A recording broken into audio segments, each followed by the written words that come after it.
ಈಗಾಗಲೇ ನಿಮ್ ಸ್ಕೂಲ್ ನಲ್ಲಿ ಹೇಳಿರ್ತಾರ. ಈ ಸರಿ SA2 ಎಕ್ಸಾಮ್ ಅನ್ನ ಇಲಾಖಾ ವತಿಯಿಂದ ಬರುವ ಪ್ರಶ್ನೆ ಪತ್ರಿಕೆಗಳ ಮೂಲಕ ಮಾಡಲಾಗುತ್ತದೆ.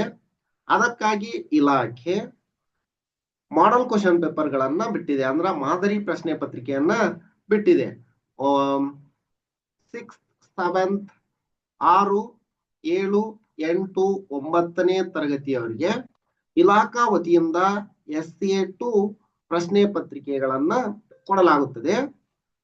ಈ ವಿಡಿಯೋದಲ್ಲಿ ನಾವು 7ನೇ ತರಗತಿಯ ದ್ವಿತೀಯ ಸಂಕಲನಾತ್ಮಕ ಮೌಲ್ಯಾಂಕನ ಪ್ರಶ್ನೆ ಪತ್ರಿಕೆ ಅಂದ್ರ ಮಾದರಿ ಪ್ರಶ್ನೆ ಪತ್ರಿಕೆ ವಿಷಯ ವಿಜ್ಞಾನವನ್ನ ನೋಡೋಣ. ಇಲ್ಲೇ ಸಮಯ 1.5 ಗಂಟೆ ಇರುತ್ತಾ. ಗರಿಷ್ಠ ಅಂಕಗಳು 40. ವಿದ್ಯಾರ್ಥಿಗಳಿಗೆ ಸೂಚನೆಗಳನ್ನ ಕೊಟ್ರೆ ಏನಂದ್ರ ಪ್ರಶ್ನೆಗಳನ್ನ ಓದಿ ಅರ್ಥೈಸಿಕೊಂಡು ಉತ್ತರಿಸಿ. ಬರವಣಿಗೆ ಅಂದವಾಗಿ ಶುದ್ಧವಾಗಿರಲಿ. ಪ್ರಶ್ನೆ ಸಂಖ್ಯೆಯನ್ನ ಸ್ಪಷ್ಟವಾಗಿ ಬರೆದು ಉತ್ತರಿಸಿರಿ ಅಂತ ಹೇಳ್ಯಾರ. ನೆಕ್ಸ್ಟ್ ಫಸ್ಟ್ ಮೇನ್ ನೋಡ್ರಿ. ಕೆಳಗಿನವುಗಳಿಗೆ ಪ್ರತಿಯೊಂದಕ್ಕೆ 4 ಉತ್ತರಗಳನ್ನ ನೀಡಿದ್ದು ಸರಿಯಾದದ್ದನ್ನ ಆರಿಸಿ ಬರೆಯಿರಿ.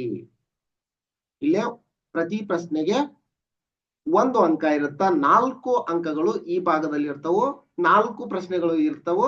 ಹಾಗಾಗಿ 4 ಅಂಕಗಳನ್ನ ಈ ಭಾಗದಲ್ಲಿ ನೀವು ಪಡ್ಕೊತೀರಿ. ಸರಿಯಾದ ಉತ್ತರಗಳನ್ನ ಕೊಟ್ಟಿದ್ರ, ಸರಿಯಾಗಿ ಉತ್ತರಿಸಿದ್ರ ಅಂದ್ರ 4 ಅಂಕಗಳು ಬರ್ತವೆ ಇಲ್ಲಿ ಈ ಭಾಗದಲ್ಲಿ. ನಾಡಿ ಮಿಡಿತವನ್ನ ವ್ಯಕ್ತಪಡಿಸುವ ದರವೇ. ನಾಡಿ ಮಿಡಿತ ದರ. ವೇಗ, ಜವ, ಹೃದಯ ಬಡಿತ. ಅಂದ್ರೆ ಇದಕ್ಕೆ ಆನ್ಸರ್ ಸರಿಯಾಗಿದ್ದ ಆನ್ಸರ್ ಏನಂದ್ರ ನಾಡಿ ಮಿಡಿತದ ದರ. 2ನೇ ಕ್ವಶನ್ ನೋಡ್ರಿ. ವೃತ್ತೀಯ ಪಥದಲ್ಲಿ ಚಲಿಸುತ್ತಿರುವ ಒಂದು ವಸ್ತು, ಇದು ವೃತ್ತೀಯ ಪಥ, ಎ ಬಿಂದುವಿನಿಂದ ಆರಂಭಿಸಿ ಪುನಃ ಎ ಬಿಂದುವಿಗೆ ಮರಳಿದರೆ ಅದರ ಚಲಿಸಿದ ದೂರ. ವೃತ್ತೀಯ ಪಥ, ವೃತ್ತ ಅಂದ್ರ ಈ ತರ ನೀಟಾಗಿ ವೃತ್ತ, ಹಿಂಗ ವೃತ್ತೀಯ ಪಥದ ಇಲ್ಲಿ ಸೆಂಟರ್ ಇರುತ್ತ.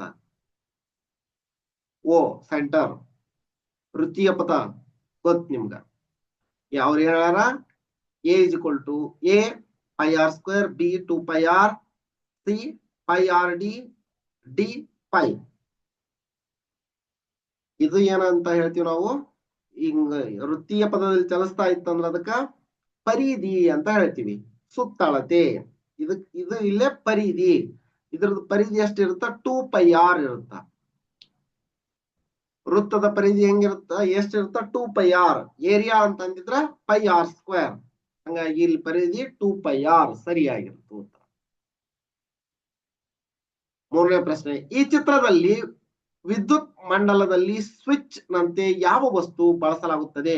ಇಲ್ಲಿ ನೋಡ್ರಿ, ಇದು ವಿದ್ಯುತ್ ಕೋಶ ಕೊಟ್ಟಿರೋದು. ಒಂದು ವಿದ್ಯುತ್ ಕೋಶ. ಇಲ್ಲಿ ಬಲ್ಬ್ ಇದೆ. ಇಲ್ಲೇ ಒಂದು ಪಿನ್ ಕೊಟ್ರ ನೋಡ್ರಿ, ಬೀಗದ ಕೈ. ಇದು ಬೀಗದ ಕೈ. ಇಲ್ಲಿ ಆಪ್ಷನ್ ಕೊಟ್ರ ಬ್ಯಾಟರಿ, ಬಲ್ಬ್, ಬೀಗದ ಕೈ, ವಿದ್ಯುತ್ ತಂತಿ. ಯಾವುದು ವರ್ತಿಸುತ್ತ ಸ್ವಿಚ್ ನಂತೆ? ಬೀಗದ ಕೈ. ಇದನ್ನ ತೆಗೆಯೋದು ಹಾಕೋದು, ತೆಗೆಯೋದು ಹಾಕೋದು, ಈ ತರ ಮಾಡ್ಬೋದು. ನೆಕ್ಸ್ಟ್ 4ನೇ ಪ್ರಶ್ನೆ. ಸೂಕ್ಷ್ಮ ದರ್ಶಕಗಳಲ್ಲಿ ಬಳಸುವ ಮಸೂರ ಯಾವುದು? ಪೀನ ಮಸೂರ,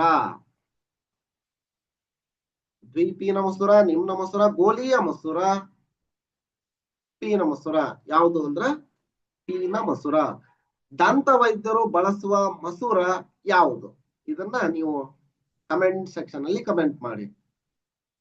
ದಂತ ವೈದ್ಯರು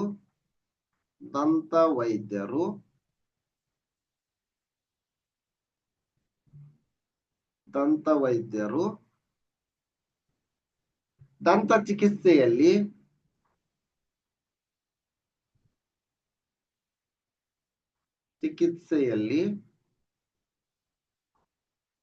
ದಂತ ಚಿಕಿತ್ಸೆ ಮಾಡುವಲ್ಲಿ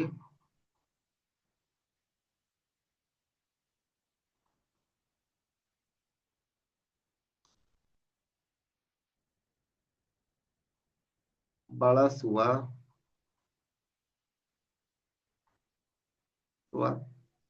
ದರ್ಪಣ ಯಾವುದು? ಇದಕ್ಕ ಕಮೆಂಟ್ ಮಾಡಿ. ಸರಿಯಾಗಿ ಏನಿರುತ್ತೆ ಈ ಕ್ವಶನ್ ಬರ್ಬೋದು ನಿಮ್ಗ. ನೆಕ್ಸ್ಟ್ ಸೆಕೆಂಡ್ ಮೇನ್ ನೋಡ್ರಿ, ಖಾಲಿ ಬಿಟ್ಟಿರುವ ಜಾಗಗಳನ್ನ ಸರಿಯಾದ ಉತ್ತರಗಳಿಂದ ಭರ್ತಿ ಮಾಡಿ. ಇಲ್ಲೇ ಪ್ರತಿ ಪ್ರಶ್ನೆಗೂ 1 ಅಂಕ, 4 ಪ್ರಶ್ನೆಗಳು ಇರ್ತವೆ. ಈ ಭಾಗದಲ್ಲಿ 4 ಅಂಕಗಳು ಬರ್ತವೆ.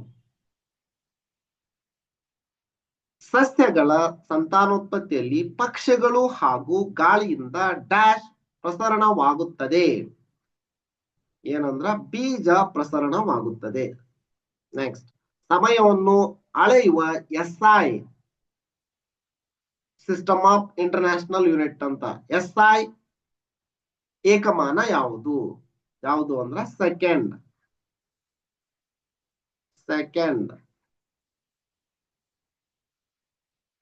ಕಾಡುಗಳು ಡ್ಯಾಶ್ ನ ಸವೆತವನ್ನ ತಡೆಗಟ್ಟುತ್ತವೆ. ಮಣ್ಣಿನ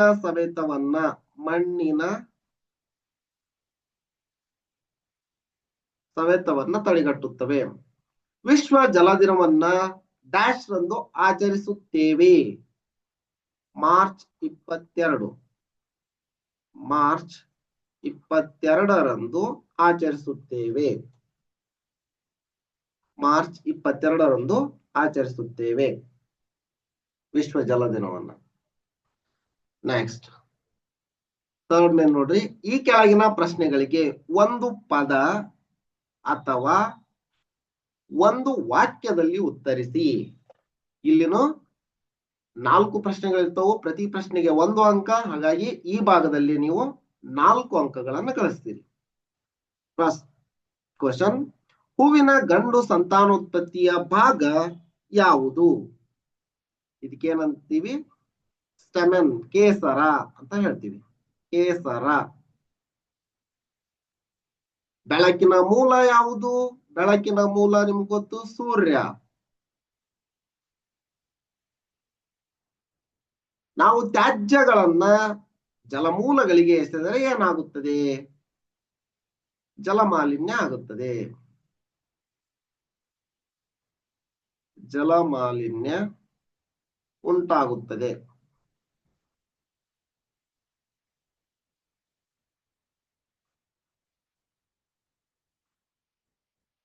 ನೆಕ್ಸ್ಟ್, ಮರಗಳಿಂದ ದೊರೆಯುವ ಒಂದು ಉತ್ಪನ್ನವನ್ನ ತಿಳಿಸಿ. ಯಾವ್ದಾದ್ರು ಒಂದು. ಗ್ರೇಸ್ ಮಾರ್ಕ್ಸ್ ಬರುತ್ತೆ ನಿಮ್ಗೆ ಇಲ್ಲಿ ಬರೋದ್ರಿ. ಅಂದ್ರೆ ಹಣ್ಣು ಸಿಗುತ್ತ ಮರಗಳಿಂದ, ಕಟ್ಟಿಗೆ ಸಿಗುತ್ತ, ಒಂದ್ ಹೇಳ್ಯಾರ. ನೀವು ಇಷ್ಟ್ರೊಳಗೆ ಯಾವ್ದಾರ ಒಂದ್ ಬರ್ರಿ. ಕಟ್ಟಿಗೆ. ಔಷಧಿನೂ ದೊರೆಯುತ್ತ. ಔಷಧಿ.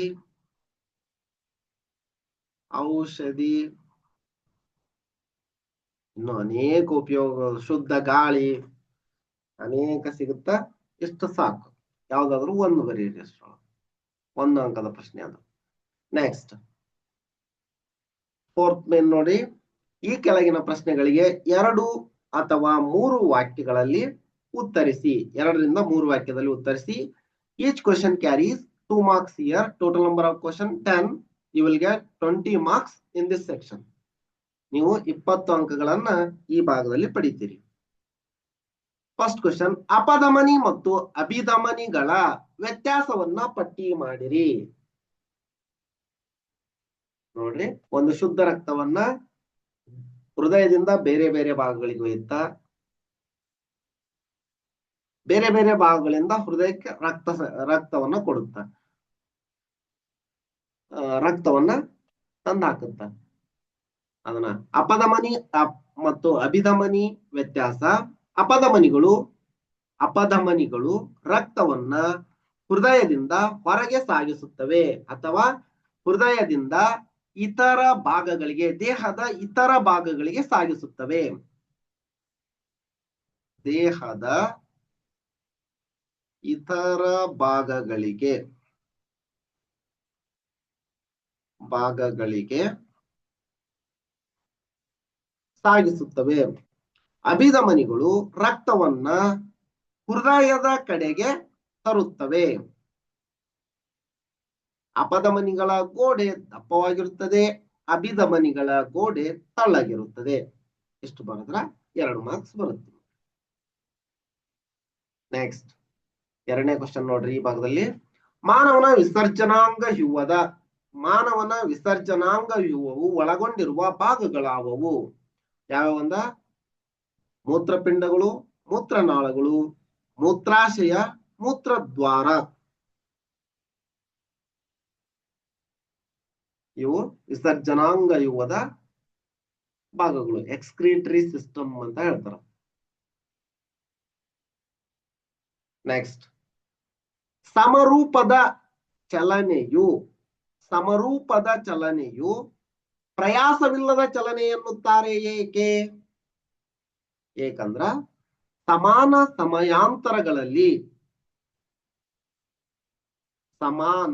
ಸಮಯದಲ್ಲಿ ಸಮಾನ ದೂರವನ್ನ ಕ್ರಮಿಸಿದರೆ ಅದನ್ನ ಸಮರೂಪದ ಚಲನೆ ಅಂತ ಹೇಳ್ತೀವಿ.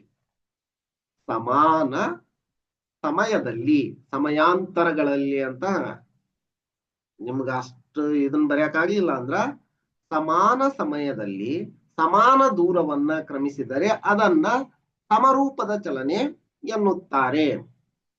ಇದರಲ್ಲಿ ವೇಗ ಸ್ಥಿರವಾಗಿರುವುದರಿಂದ ಹೆಚ್ಚು ಪ್ರಯಾಸ ಆಗುವುದಿಲ್ಲ. ವೇಗ ಏನಿರುತ್ತ ಸ್ಥಿರ ಆಗಿರುತ್ತ, ಒಂದೇ ರೀತಿ ಇರುತ್ತಲ್ಲ, ಅದಕ್ಕೆ ಸ್ಥಿರ ಅಂತ ಹೇಳ್ತೀವಿ.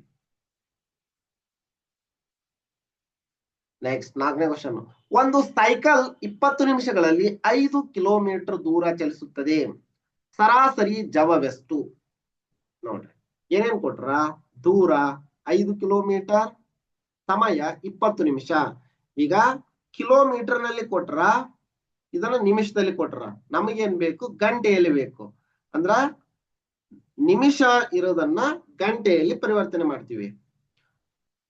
ಅಂದ್ರೆ ಡಿವೈಡೆಡ್ ಬೈ 60 ಮಾಡಿದ್ರ, 20 ಡಿವೈಡ್ ಬೈ 60 ಮಾಡಿದ್ರ ನಮಗ್ ಗಂಟೆಯಲ್ಲಿ ಸಿಗತ್ತ. ಅಂದ್ರ ಈ 0 ಹೊತ್ತು 2 1s 2 3s 1/3 ಗಂಟೆ ಆಯ್ತು. ಈಗ ಸಮಯ ಸಿಕ್ತು 1/3 ಗಂಟೆ. ಜವದ ಸೂತ್ರ ಏನೈತ್ ನಮ್ಗ? ಜವ ಇಸ್ ಈಕ್ವಲ್ ಟು ದೂರ ಡಿವೈಡ್ ಬೈ ಕಾಲ. ಇದು ಜವದ ಸೂತ್ರ.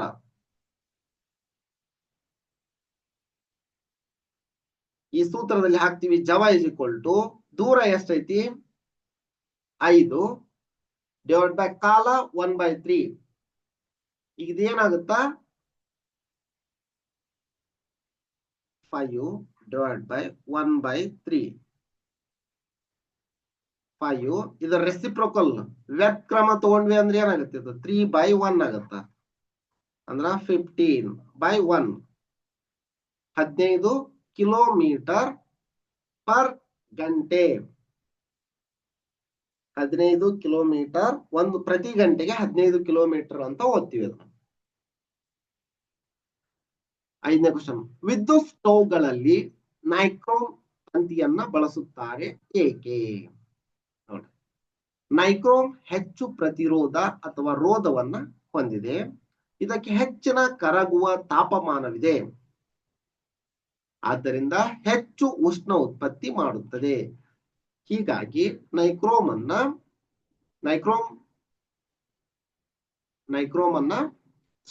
ವಿದ್ಯುತ್ ಸ್ಟೋವ್ಗಳಲ್ಲಿ ಬಳಸುತ್ತಾರೆ. ನೆಕ್ಸ್ಟ್ ಕ್ವಶನ್, 6ನೇದು. ಉಷ್ಣ ಪರಿಮಾಣದನ್ವಯ ಕೆಲಸ ಮಾಡುವ 2 ಉಪಕರಣಗಳನ್ನ ಪಟ್ಟಿ ಮಾಡಿ. ನೋಡಿ, ವಿದ್ಯುತ್ ಇಸ್ತ್ರಿ ಪೆಟ್ಟಿಗೆ, ವಿದ್ಯುತ್ ಹೀಟರ್, ಟೋಸ್ಟರ್, ವಿದ್ಯುತ್ ಸ್ಟೋವ್, ವಿದ್ಯುತ್ ಗೀಸರ್ ಇತ್ಯಾದಿ. ಇವು ವಿದ್ಯುತ್ ಉಷ್ಣ ಪರಿಮಾಣದನ್ವಯ ಕೆಲಸ ಮಾಡುತ್ತೆ. ನೆಕ್ಸ್ಟ್, ಸಮತಲ ದರ್ಪಣದ ಉಪಯೋಗವೇನು? ಉಪಯೋಗ ಏನಂದ್ರ ನಮ್ಮ ಪ್ರತಿಬಿಂಬವನ್ನ ನಾವು ನೋಡಲು ಸಮತಲ ದರ್ಪಣವನ್ನು ಬಳಸ್ತೀವಿ. ಅಲಂಕಾರ ಮಾಡಿಕೊಳ್ಳಲು ಬಳಸ್ತೀವಿ. ಸೂಕ್ಷ್ಮ ದರ್ಶಕಗಳಲ್ಲಿ, ಅಂಗಡಿಗಳಲ್ಲಿ, ಕ್ಷೌರ ಅಂಗಡಿಗಳಲ್ಲಿ ಸಮತಲ ದರ್ಪಣವನ್ನ ಬಳಸ್ತೀವಿ. ನೆಕ್ಸ್ಟ್, ಸ್ಟೇನ್ಲೆಸ್ ಸ್ಟೀಲ್ ತಟ್ಟೆಯಲ್ಲಿ ಕಾಣುವ ಪ್ರತಿಬಿಂಬವು ನೇರ ಮತ್ತು ವಸ್ತುವಿನ ಗಾತ್ರದಷ್ಟೇ ಇರುತ್ತದೆ. ಏಕೆ ಅಂದ್ರ ಸ್ಟೇನ್ಲೆಸ್ ಸ್ಟೀಲ್ ತಟ್ಟೆಯು ಸಮತಲ ದರ್ಪಣದಂತೆ ಕಾರ್ಯನಿರ್ವಹಿಸುತ್ತದೆ. ಸಮತಲ ದರ್ಪಣವು ನೇರ ಹಾಗೂ ವಸ್ತುವಿನ ಗಾತ್ರದಷ್ಟೇ ಪ್ರತಿಬಿಂಬ ನೀಡುತ್ತದೆ. ಆದ್ರೆ ಇಲ್ಲಿ ಸಮತಲ ದರ್ಪಣದಲ್ಲಿ ಏನ್ ಕಾಣುತ್ತ ಅಂದ್ರ ಎಡ ಬಲದಂತೆ ಬಲ ಎಡದಂತೆ ಕಾಣ್ತಾ ಇರುತ್ತ. ಅದು ಒಂದು ಗೊತ್ತಿರ್ಬೇಕು ನಿಮ್ಗೆ. ನೆಕ್ಸ್ಟ್ ಕ್ವಶನ್, ಜವಾಬ್ದಾರಿಯುತ ವ್ಯಕ್ತಿಯಾಗಿ ನಾವು ಚರಂಡಿ ನೀರಿನ ತ್ಯಾಜ್ಯಗಳನ್ನ ಹೇಗೆ ಕಡಿಮೆ ಮಾಡಬಹುದು? ಜವಾಬ್ದಾರಿಯುತ ವ್ಯಕ್ತಿಯಾಗಿ ನಾವು ಚರಂಡಿ ನೀರಿನ ತ್ಯಾಜ್ಯಗಳನ್ನ ಹೇಗೆ ಕಡಿಮೆ ಮಾಡಬಹುದು?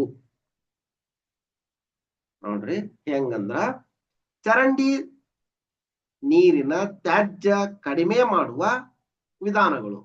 ಘನ ತ್ಯಾಜ್ಯವನ್ನ ಚರಂಡಿಗೆ ಹಾಕಬಾರದು, ನೀರನ್ನ ಮಿತವಾಗಿ ಬಳಸಬೇಕು.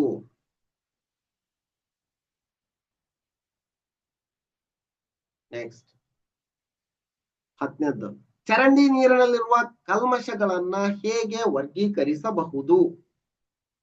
ಹೇಗೆ ಅಂದ್ರ ಚರಂಡಿ ನೀರಿನ ಕಲ್ಮಶಗಳ ವರ್ಗೀಕರಣ, ಭೌತಿಕ ಕಲ್ಮಶಗಳು, ರಾಸಾಯನಿಕ ಕಲ್ಮಶಗಳು, ಜೈವಿಕ ಕಲ್ಮಶಗಳು ಅಂತ ಫಿಸಿಕಲ್, ಕೆಮಿಕಲ್, ಬಯಾಲಜಿಕಲ್ ಅಂತ ವರ್ಗೀಕರಣ ಮಾಡ್ತೀವಿ. ನೆಕ್ಸ್ಟ್ ಕ್ವಶನ್, ಇಲ್ಲೇ ಇವು 4 ಅಂಕದ ಪ್ರಶ್ನೆಗಳು. ಈ ಭಾಗದಲ್ಲಿ 2 ಅಂಕಗಳನ್ನು ಕೇಳಿರ್ತಾರ. ಅಂದ್ರೆ ಒಟ್ಟು 8 ಮಾರ್ಕ್ಸ್ ಬರುತ್ತೆ ನಿಮ್ಗ. 2 ಪ್ರಶ್ನೆಗಳನ್ನು ಕೇಳಿರ್ತಾರ, 4 ಅಂಕದ ಪ್ರಶ್ನೆ, ಒಟ್ಟು 8 ಅಂಕಗಳು ಈ ಭಾಗದಲ್ಲಿ ಬರುತ್ತ. ಕೆಳಗಿನ ಪ್ರಶ್ನೆಗಳಿಗೆ 4-5 ವಾಕ್ಯಗಳಲ್ಲಿ ಉತ್ತರಿಸಿರಿ. ಫಸ್ಟ್ ಕ್ವಶನ್ ನೋಡ್ರಿ, ಪ್ರಕೃತಿಯ ಸಮತೋಲನದಲ್ಲಿ ಕಾಡುಗಳ ಪಾತ್ರವನ್ನ ವಿವರಿಸಿ. ಕಾಡುಗಳ ಪಾತ್ರ ಅಂದ್ರೆ ಬಾಳ ಬರಿಬಹುದು. ಒಂದಿಷ್ಟನ್ನ ಇಲ್ಲಿ ನೋಡ್ರಿ. ಪ್ರಕೃತಿಯ ಸಮತೋಲನದಲ್ಲಿ ಕಾಡುಗಳ ಪಾತ್ರ ಮುಖ್ಯ, ಏಕೆಂದರೆ ಅರಣ್ಯವು ಅಂದ್ರ ಕಾಡುಗಳು ಪರಿಸರ ಸಮತೋಲನವನ್ನ ಕಾಪಾಡುತ್ತವೆ, ಮಣ್ಣಿನ ಸವೆಯುವಿಕೆಯನ್ನ ತಡೆಯುತ್ತವೆ, ವನ್ಯಜೀವಿಗಳ ಆಶ್ರಯ ತಾಣವಾಗಿವೆ, ಮಾನವನ ಅನೇಕ ಅಗತ್ಯಗಳನ್ನ ಪೂರೈಸುತ್ತವೆ, ಆಮ್ಲಜನಕದ ಸಮತೋಲನದಲ್ಲಿ ಮುಖ್ಯ ಪಾತ್ರ ವಹಿಸಿವೆ, ಜಲಚಕ್ರದ ಭಾಗವಾಗಿವೆ. ಕಾಡುಗಳು ಜಲಚಕ್ರದ ಭಾಗವಾಗಿವೆ. ಇದಿಷ್ಟನ್ನ ನೀವು ಇದರಲ್ಲಿ ಒಂದು 4 ಪಾಯಿಂಟ್ ಅನ್ನು ಬರೆದು ಸಾಕಾಗುತ್ತ, 4 ಅಂಕಗಳನ್ನು ಪಡಿತೀರಿ. ನೆಕ್ಸ್ಟ್, ಸಸ್ಯದ ನಿಷೇಚನ ಕ್ರಿಯೆ ತೋರಿಸುವ ಚಿತ್ರವನ್ನ ಬರೆದು ಭಾಗಗಳನ್ನ ಗುರುತಿಸಿ. ಇಲ್ಲಿ ನೋಡ್ರಿ, ನಿಷೇಚನ ಚಿತ್ರ ಇದು. ಈ ತರ ಹಾಕ್ರಿ. ಅಂಡ ಪರಾಗರೇಣು ಕೊಳವೆ ಉಂಟು ಮಾಡುವುದು, ಇಲ್ಲೇ ಪರಾಗರೇಣು. ನೆಕ್ಸ್ಟ್ ನೋಡ್ರಿ, ಪರಾಗನಳಿಕೆ ಅಂತ ಹೇಳ್ತಾರೆ ಇದಕ್ಕ, ಯುಗ್ಮಜ ಉಂಟಾಗುವಿಕೆ.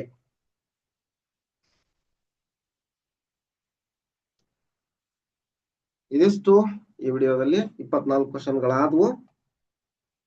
ಈ ವಿಡಿಯೋ ನಿಮ್ಗೆ ಇಷ್ಟ ಆಗೈತೆ ಅನ್ಕೋತೀನಿ. ಇನ್ನು ಯಾವ್ದಾದ್ರು ವಿಷಯ ನಿಮ್ಗ ಡಿಫಿಕಲ್ಟ್ ಅನ್ಸಿತ್ತಂದ್ರ ಆ ವಿಷಯದ ಮಾಡಲ್ ಕ್ವಶನ್ ಪೇಪರ್ಗಳನ್ನ ಡಿಸ್ಕಸ್ ಮಾಡ್ತೀನಿ. ನಿಮ್ಗೆ ನೆಕ್ಸ್ಟ್ ಯಾವ ವಿಷಯದ ವಿಡಿಯೋ ಬೇಕು ಅನ್ನೋದನ್ನ ಕಮೆಂಟ್ ಸೆಕ್ಷನ್ ಅಲ್ಲಿ ಕಮೆಂಟ್ ಮಾಡಿ. ಈ ವಿಡಿಯೋ ನಿಮ್ಗೆ ಇಷ್ಟ ಆಗಿತ್ತಂದ್ರೆ ಒಂದು ಲೈಕ್ ಮಾಡಿ, ಚಾನಲ್ ಅನ್ನ ಸಬ್ಸ್ಕ್ರೈಬ್ ಮಾಡ್ಕೊಂಡು, ಇಲ್ಲ ಅಂದ್ರೆ ಸಬ್ಸ್ಕ್ರೈಬ್ ಮಾಡ್ಕೊಳ್ಳಿ. ಇದೇ ರೀತಿ ನಾವು ಅಪ್ಲೋಡ್ ಮಾಡುವ ಎಲ್ಲ ವಿಡಿಯೋಗಳ ನೋಟಿಫಿಕೇಶನ್ ಪಡೆಯಲು ಬೆಲ್ ಐಕಾನ್ ಅನ್ನು ಒತ್ತಿ. ಧನ್ಯವಾದಗಳು.